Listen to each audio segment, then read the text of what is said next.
Bonjour à tous. Écoutons la parole du Seigneur Jésus. 1 Timothée 1, 18. Voici ce que Paul dit à Timothée. Le commandement que je t'adresse, Timothée, mon enfant, selon les prophéties faites précédemment à ton sujet, c'est que d'après elles, tu combattes le bon combat. Je reprends.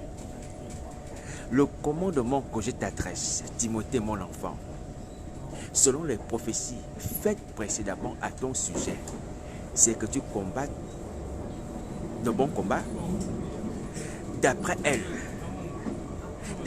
tu dois combattre le bon combat. Est-ce que vous entendez ça? Paul va parler à Timothée au sujet des prophéties qui ont été faites sur sa vie. Paul ne dit pas que c'est moi qui dis. Non, il dit que ce sont les prophéties. Mais seulement il se tient là comme un père dans la foi pour rappeler à Timothée, son enfant dans la foi, ses prophéties. Vous voyez? Certainement Timothée était d'un âge faible, jeune encore dans la foi. Et Paul, jouant son rôle de père dans la foi, avait le devoir de pouvoir lui rappeler certaines choses. Ouais. Comme nos pères dans la chair nous rappellent certaines choses, il faut te lever, il faut aller à l'école. Vous voyez? Donc Paul va révéler à Timothée, que Timothée, mon enfant, écoute les prophéties qui ont été faites à ton sujet. Rappelle-toi de ces prophéties. Ces prophéties disent que tu dois combattre le bon combat. Tu dois combattre le bon combat.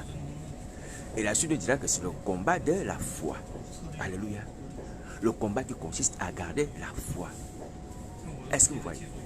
Alors donc j'aimerais vraiment que nous puissions regarder le fait que Paul dise à Timothée que c'est d'après les prophéties faites précédemment à ton sujet que tu dois combattre le bon combat. Timothée ne doit pas combattre le bon combat par sa propre volonté, initiative, par ses propres désirs. Non, mais c'est d'après les prophéties faites sur sa vie. Timothée ne devait pas combattre le bon combat de la foi d'après la volonté de Paul. Non, mais selon les prophéties inspirées par le Saint-Esprit. Souvenez-vous qu'à l'époque, le Saint-Esprit parlait. Agabus, un certain prophète, va même prophétiser sur Paul au sujet des tribulations qui l'attendent à Jérusalem, lorsqu'il va aller à Jérusalem. Donc nous sommes là dans une configuration spéciale. Pourquoi? Parce que ce que nous faisons aujourd'hui, l'appel à la repentance, à la délivrance de la sorcellerie, à la résurrection de nos âmes, à la sortie de la vallée justement desséchée, mes amis, et d'après également une révélation de Jésus de Nazareth. Ce n'est pas la volonté d'un homme, ce n'est pas la volonté de la chair ou du sang, mais la volonté de Jésus de Nazareth qui a annoncé ces choses. Je parle au peuple de France qui est tombé dans la sorcellerie.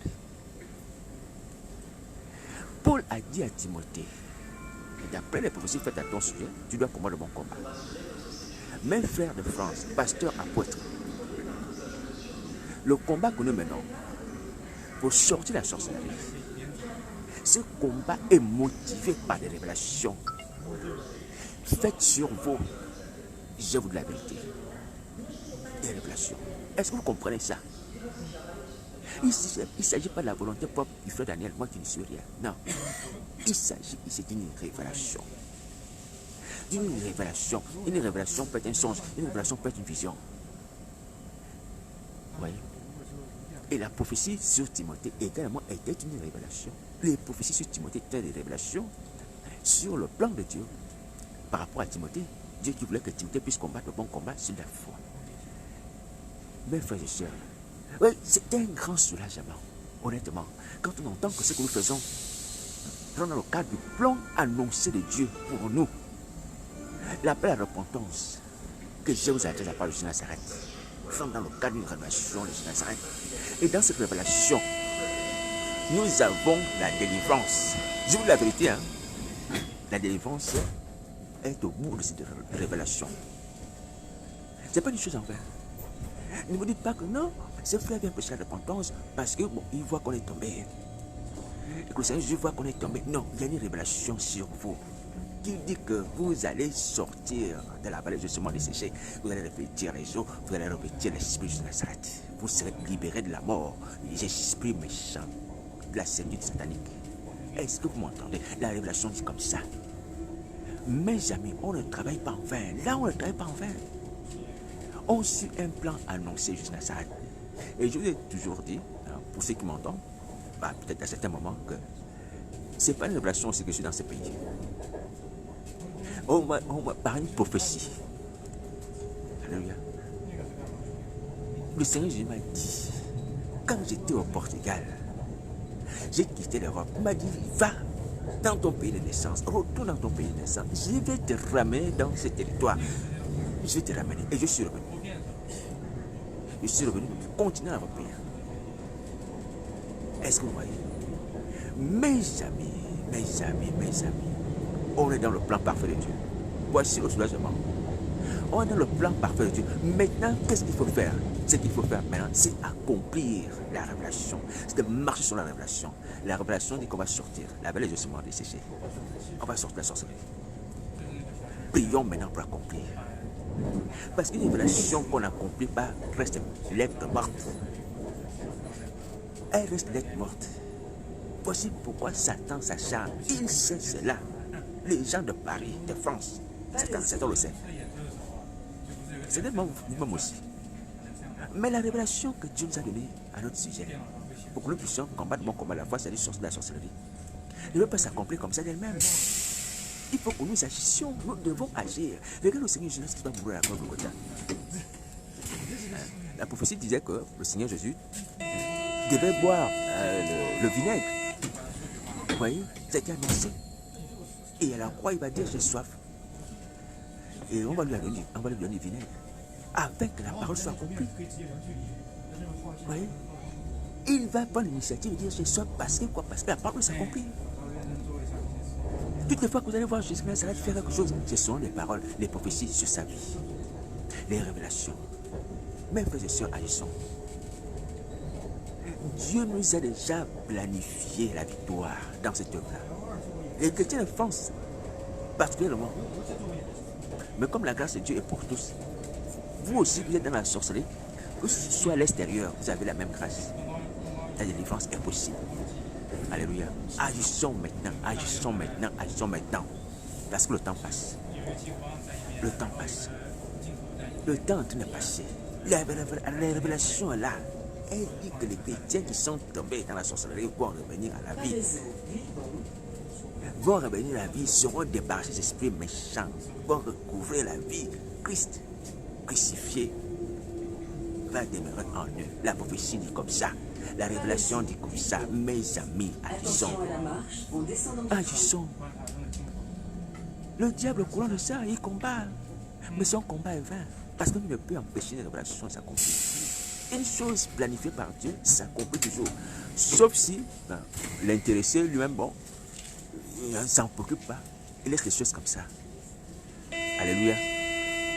Mais tant que tu sais les révélations faites sur ta vie, c'est que Dieu a planifié. Il t'a montré ça. Il a parlé aux des hommes de Dieu. Il t'a donné des songes, des visions. Les gens étaient poussés par le Saint-Esprit à parler sur toi. Des choses que tu ne soupçonnais pas. Mais si tu n'agis pas pour marcher sur ces choses-là, elles ne vont pas s'accomplir. Elles ne vont pas s'accomplir. Donc, je nous ai parlé du Seigneur Jésus, qui a marché sur les prophéties faites sur lui. Et il a tout accompli. Et ce qui permet de dire que Jésus Nazareth est réellement le Messie d'Israël, le roi d'Israël et le roi des rois. Alléluia. Tout ce qui avait été annoncé est accompli.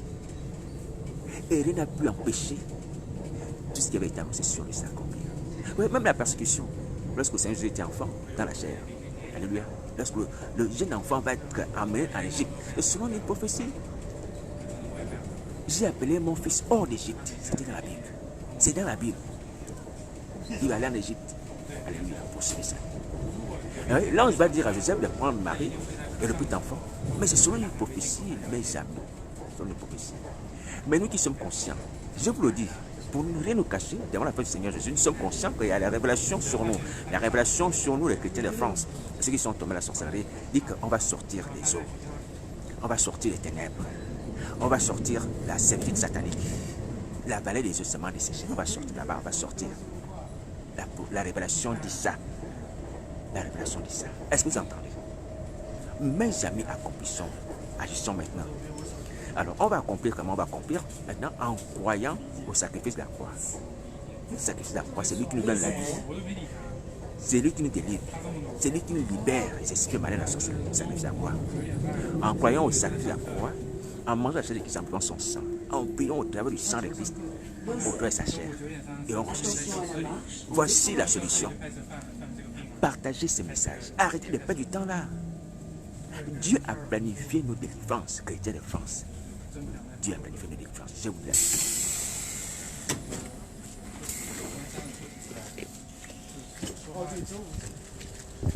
Dieu Tout-Puissant a planifié nos délivrances. Pardon. Nos délivrances étaient planifiées. Hein? Vous voyez? C'est une promesse que Jésus de Nazareth est en même de tenir. Une révélation sur une délivrance, une guérison, peu importe, une bénédiction, c'est une promesse que Jésus de Nazareth fait. Alléluia. Et une promesse, il l'accomplira. Pourvu que toi tu dis, Seigneur, il y a une révélation sur moi qui dit que telle chose va m'arriver ou que je dois obtenir telle chose. Donne-moi maintenant cette chose-là. Alléluia. C'est une promesse à notre endroit. Et ça doit nous fortifier, mes amis. Et les gens qui ont marché avec Jésus, les gens qui ont marché avec Jésus sans révélation, ils ont cru parce qu'ils ont entendu le témoignage lorsque le Seigneur Jésus est venu sur la terre. Mais nous ne faisons pas les choses comme ça. Aujourd'hui, on marche sur les révélations. Je suis dans ce pays selon la prophétie, la parole de Jésus de Nazareth. Je vous dis la vérité. Humblement, sans être quelque chose. Mes amis, pourquoi on va aller souffler les temps de feu? Pourquoi Satan est vaincu. Il est vaincu. Satan n'a pu empêcher les révélations de s'accomplir.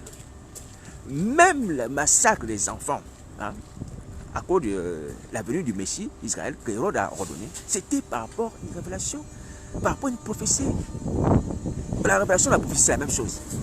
En fait, c'est l'annonce du plan de Dieu. Est-ce que vous l'entendez? Satan ne peut pas empêcher une révélation sur ta vie de s'accomplir. Si toi-même tu es conscient et que tu marches selon Dieu, dans cette voie-là, elle ne peut pas rester lettre morte. Impossible. Oui. Et là, les enfants, lorsqu'on leur promet un cadeau de Noël, ils prennent les cadeaux de Noël, ils sont heureux. Mais nous sommes des personnes à qui Dieu a promis des vrais cadeaux de Noël. Pour prendre un exemple un peu sur Noël. Mais on ne veut pas prendre le cadeau de Noël. Le cadeau de Noël est déjà préparé. Il est préparé. Il est là. La délivrance est là. Allons-y prendre notre cadeau de Noël. Demandons à Jésus-Christ, Seigneur, c'est quoi? Seigneur, c'est quoi? Donne-moi maintenant ce cadeau de Noël qui est la délivrance. Alléluia. Prions. S'il y a besoin d'être mon numéro de téléphone, c'est le 0758 48 48 71. Il faut prier, il faut prier. Il faut prier maintenant. Arrêtons de perdre du temps. Arrêtons de perdre du temps. Alléluia. Alors, si au milieu de nous, il y a des gens qui ont le Saint-Esprit, vous pouvez demander ainsi que, des personnes puissent éprouver ces paroles. Peut-être que vous avez dit, non, moi je suis en train de vous flatter, dire des choses pour vous faire plaisir. Non. Il y a le Saint-Esprit qui est encore dans la vie de vos frères et sœurs. Vous pouvez consulter. Alléluia. C'est pas la peine de voir que tu as beaucoup de péchés. C'est pas la peine de voir que tu es beaucoup souillé, habité par beaucoup de démons. Crois à la prophétie. Crois à la révélation qui dit que tu vas être délivré. Alléluia. Tu vas être délivré. Ce n'est pas toi qui le feras, c'est juste Nazareth qui fera ça. Tu vas sortir la sorcellerie. Toi et tes amis, toi les gens de ton église.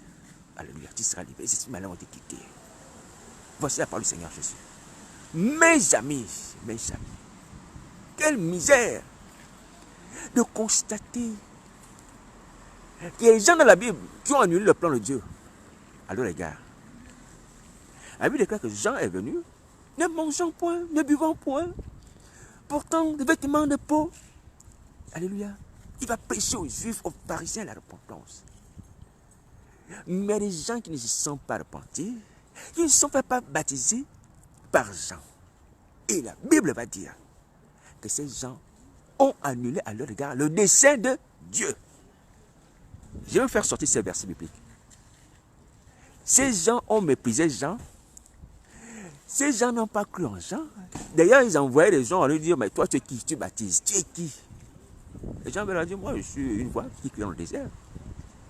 Allez-y dire ça à ceux qui vont envoyer. Mais ces gens qui demandaient à Jean, tu es qui? Pourquoi tu as ce ministère? Ont annulé le plan de salut de Dieu. Alors, grave.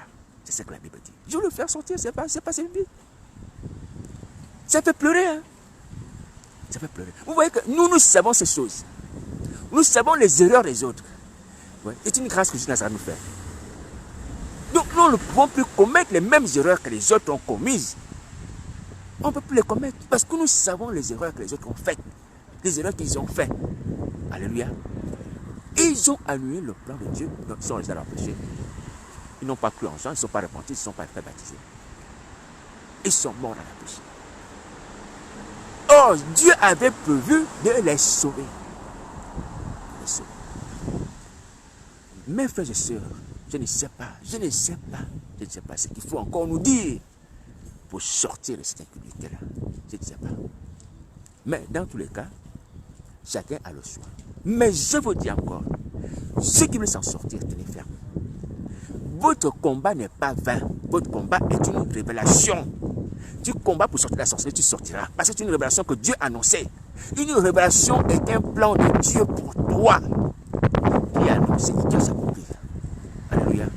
Donc ne te dis pas que c'est une parole venant du frère. Non. C'est une révélation. Dieu a prévu ça. Donc il y a une puissance derrière ça. Qui va te faire sortir. Si tu crois. Et si tu agis. Pour dire Seigneur, je me repens mes péchés. À cause de ton sang, pardonne-moi. Que ton sang me libère. J'exprime ma lèvre. J'aime ta chair, je bois ton sang. Et qui me donne la vie. Et que tu entres en moi au travers de ton sang, ta chair. Jésus-Christ Nazareth, il entre en toi au travers de son sang, ta chair. Mange la chair de Christ, bois son sang. Et tu revivras. Est-ce que tu m'accomplis? Voici la parole du Seigneur Jésus. Mais il faut le faire urgemment, urgemment, urgemment. Ne perdez plus de temps sur Internet. Ne perdez plus de temps. Frères et sœurs. Vous voyez, je ne suis pas meilleur. Hein? Je suis comme vous. Je suis comme vous, mes amis. C'est nous qui devons nous combattre pour nos propres prophéties. Hein? Tout le monde doit combattre. Dieu t'a révélé les plans dans ta vie. Satan le sait, tu dois combattre. Parce que Satan lui combat pour qu'il ne s'accomplisse pas. Hein? Satan combat pour que les projets que Dieu t'a fait ne s'accomplissent pas. Toi, tu dois combattre pour qu'ils s'accomplissent.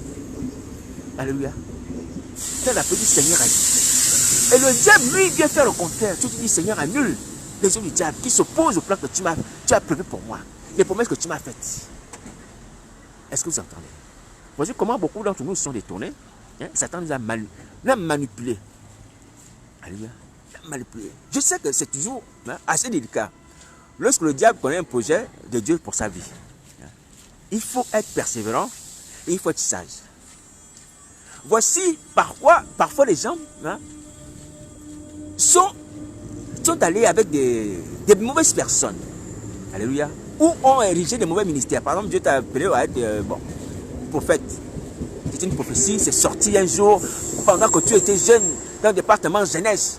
Hein? Il y a un homme de Dieu inspiré par le Saint-Esprit à dire non, il y a quelqu'un que Dieu appelle le ministère de prophète parmi vous. Et c'est toi et on prie pour toi. Mais tu ne rentres pas encore dans le ministère, tu es encore jeune, tu es au département jeunesse. Tu grandis, et puis dans la foi, Satan lui a pris l'information. Il a mis ça quelque part. Donc il t'observe maintenant. Et du coup, quand tu as commencé ton ministère maintenant en tant que prophète, il sait que tu es appelé à être prophète. Et que tu veux commencer ton ministère de prophète, il va t'attaquer. Pour qu'empêcher que tu deviennes prophète. Alléluia. Mais si tu tiens ferme, tu seras prophète de l'Éternel. Attention, il ne va pas s'arrêter là. Il va voir que tu es prophète de l'Éternel. Il n'a pas pu t'empêcher d'exercer le ministère, d'annoncer les oracles, des révélations vraies. Alléluia. Il va te mettre avec quelqu'un qui est faux pour le détourner. Parce que lui, c'est un homme rusé, ou du moins un esprit rusé. S'il a empêché que tu puisses commencer ton ministère, il va te mettre en collaboration avec un faux, comme le jeune prophète qui va mourir, parce qu'il va rencontrer un vieux prophète. Souvenez-vous de cet homme. S'il avait été demeuré seul, comme il est venu à Bethel, il a crié contre l'autel, machin, l'autel s'est brisé. Il faisait son ministère tout seul. Mais voici maintenant, il vient écouter un faux prophète, un vieux prophète, il va manger chez lui. Il va s'associer à un homme de Dieu. Ah, mais c'est un homme de Dieu, je peux marcher avec lui. Non. qu'est-ce qui s'est passé? Le jeune homme est mort. Le jeune prophète est mort, le lion l'a dévoré. Mais s'il avait marché seul, obéi au commandement de Dieu de ne pas manger, de ne pas boire, il allait crier la colère de Dieu contre l'autel. Il serait en vie. Donc, j'ai dit aussi, mes frères et sœurs, hein, ce qui est important, ce n'est pas avoir des grands hommes de Dieu comme amis. Non. Si ce sont des vieux prophètes, des prophètes rusés, envoyés par Satan pour détruire ton œuvre, ce n'est pas la peine. Marche comment Dieu t'a appelé. Marche dans l'état où Dieu t'a appelé. Dieu t'a appelé à être seul, tu sois seul. Dieu t'a appelé à être avec quelqu'un, sois avec quelqu'un. C'est ce que Paul dit d'ailleurs. Que chacun marche selon l'état dans lequel il a été appelé. Alléluia. Ne cherchez pas les collaborations n'importe comment. Voici comment les ministères de beaucoup d'entre nous sont tombés, sont morts. Et c'est de lui de Satan qu'il a utilisé au temps biblique. En tuant le jeune homme, le jeune prophète, et en tuant son ministère, Satan continue les mêmes manœuvres. Ce sont les mêmes stratégies. Vous voulez comprendre les œuvres du diable? Allez dans la Bible. Vous voulez comprendre comment Satan agit? Allez dans la Bible. Ce sont les mêmes manœuvres. Les mêmes manœuvres. Les mauvaises collaborations. Les mauvaises compagnies. Des vieux prophètes qui sont rejetés, tombés. Et qui n'ont autre ambition que de faire tomber les jeunes. Qui savent qu'ils ont l'appel. Qui ne sont pas encore dans tout le ministère. Ou même quand ils rentrent dans le ministère, paf, ils cherchent leur amitié. Vous voyez? Alors, ceci c'est pour dire quoi? C'est pour dire que le diable combat l'appel à tous les niveaux. Il combat l'appel à tous les niveaux. S'il ne peut pas empêcher que tu sois établi, tu sois point qu'on impose et met sur toi, comme ce fut le cas pour Paul, hein? Et ce qu'on a mis de côté par le Saint-Esprit. S'il a perdu ça, cette bataille-là, il va chercher à te mettre en collaboration avec quelqu'un qui est faux et te faire tomber. Alléluia. Tout ça pour anéantir les prophéties sur ta vie. La prophétie qui disait que tu devais exercer le ministère de prophète. Alléluia. Alors, ceci c'est pour nous rappeler que l'ennemi de nos âmes, Satan le diable, combat nos ministères. Combat nos ministères. Combat nos ministères prophétiques. Je parle des gens qui ont été appelés. Que ce soit pasteur ou autre, combat cela. Il combat. Alors, donc, ce qui signifie que toi aussi, tu dois combattre pour annuler les effets des actions de Satan. Tu dois combattre ça dans la prière, être prudent. Alléluia. Et marcher selon les prophéties. Marcher selon les prophéties. Alors, si c'est pour dire que mes amis,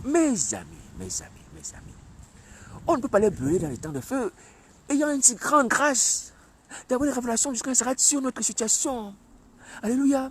Sur le peuple de France qui sort en masse, une armée de Jésus de Nazareth qui sort des ténèbres, qui apparaît comme les ossements desséchés d'Ézéchiel qui se met debout.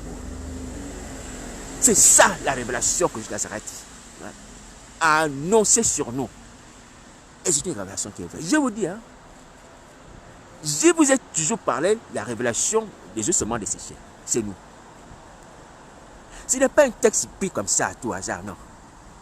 C'est parce que là, il y a une promesse que Jésus de Nazareth va accomplir. Mais il faut que nous puissions marcher. Alléluia. Et faire notre part. Donc nous devons prier. Nous devons prier en demandant pardon à cause du sang de Jésus. Selon que la Bible dit que à cause du sang de Christ, on a le pardon de péché. Sans le sang, il n'y a pas de pardon de péché. Le sang de Jésus de Nazareth, la chair de Jésus de Nazareth doit être le centre de nos délivrances. Est-ce que vous m'entendez? Notez bien ça. La chair de Christ et son sang doivent être le sang de nos délivrances. On va prier, demander pardon, on va citer le sang de Jésus. On va demander la purification, on va citer le sang de Jésus. On va demander à ce que Jésus entre en nous. On demande à ce que sa chair et son sang puissent pénétrer en nous. On mange la Sainte Seine avec foi. On va demander la guérison. On va citer le sang de Jésus. On va demander la protection. On va citer le sang de Jésus. L'accomplissement de la révélation sur nous est basé sur la chair et le sang de Jésus de Nazareth. Si on marche dans ce voie, on est sauvé, on est délivré. Avant la fin, et nous n'irons pas dans les temps de feu, nous ne mourrons pas, nous vivrons. Nous raconterons les œuvres de Jésus de Nazareth. Est-ce que vous entendez? Partagez ces messages. Vous toutes mes amis sur Internet, sur Facebook, partagez ces messages. C'est dommage que vous êtes encore là. Après tout ce que je vous ai dit de la part du Seigneur Jésus, hier j'ai crié. J'ai crié qu'il faut se repentir, il faut se repentir, il faut se repentir. Et je continue de le faire. Il faut se repentir. Il faut se repentir. Mais je rappelle ce que j'ai déjà dit de la part du Seigneur Jésus. Il y a une révélation sur nous, le peuple de France. les chrétiens de France, les églises protestantes de France unies. C'est le moment de se repentir à cause du sang de Jésus. Demandez pardon, la délivrance à cause du sang de Jésus. Toutes ces fédérations là, les églises évangéliques de France, c'est le moment, c'est le moment, c'est le moment. Ne perdez plus de temps, ne perdez plus de temps. La révélation est pour nous. Alléluia. Combattons ce bon combat et nous avons la victoire. Nous avons la victoire à cause du sang de Jésus Nazareth. Même lorsqu'il y a opposition pour que cette révélation ne s'accomplisse pas, nous avons l'arme du sang de Jésus qui met la victoire sur le diable, c'est le démon. Agissons maintenant. Si quelqu'un a besoin d'aide, comme la Bible dit que portez les fardeaux les uns les autres, priez les uns pour les autres, confessez les uns pour les autres, je suis disponible. Mon numéro de téléphone c'est le 07 58 48 48 71. Vous m'appelez, on va prier. Alléluia. Vous m'appelez, on va prier. N'hésitez pas, ne soyez pas bloqués. Mes amis sur Facebook, n'hésitez pas, n'hésitez pas, n'hésitez pas. Appelez-moi, on va prier jusqu'à cet ensemble. Vous serez libérés. Vous voyez, c'est un grand soulagement, je l'ai toujours. C'est un soulagement. Vous voyez que quand on fait une chose, c'est dire que Seigneur, tu m'as annoncé cette chose avant, mais quand tu veux la faire, tu n'as même pas de doute. Tu as la paix dans ton esprit. Tu ne vas pas me dire, Seigneur, donne-moi un signe. Que c'est toi qui me dis de faire ça. Non, le signe t'a déjà été donné. Et tu vois que les choses sont concrètes. Vous voyez, je suis heureux, humblement. Je suis heureux. Mais agissons ensemble, mes amis. Agissons ensemble. Parce qu'on est sur la bonne voie. On est sur la bonne voie. Dépêchons-nous. Alléluia, dépêchons-nous. Bon courage. Merci.